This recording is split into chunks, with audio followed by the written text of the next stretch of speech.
The following is a voice-acted 2-minute paraphrase of an excerpt of a speech Mike Hopkins, the CEO of ICE Energy, gave virtually in a session of ResNet's annual conference held in New Orleans on February 24th, 2019.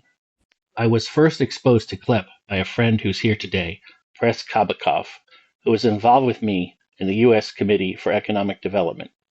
He had asked me to review a proposal that his company, HRI, was making for the redevelopment of Charity Hospital. He had asked for my input on the energy aspect of his plan.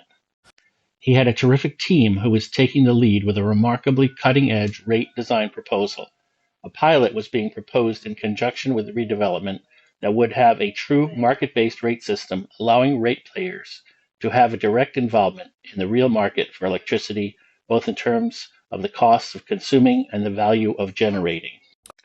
The idea was this CLEP pilot would incentivize the kinds of investments that ratepayers, as opposed to the utility, could and would make if they were exposed to the real economics of the grid.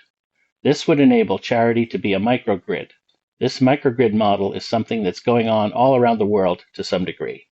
But the challenge of a microgrid, which is the ultimate in a distributed approach to the grid, enabling renewables and requiring energy storage to do that, is that the investors in the microgrids, whether those are big companies or homeowners, have to be exposed to and have access to the real economics of the electricity system and the grid.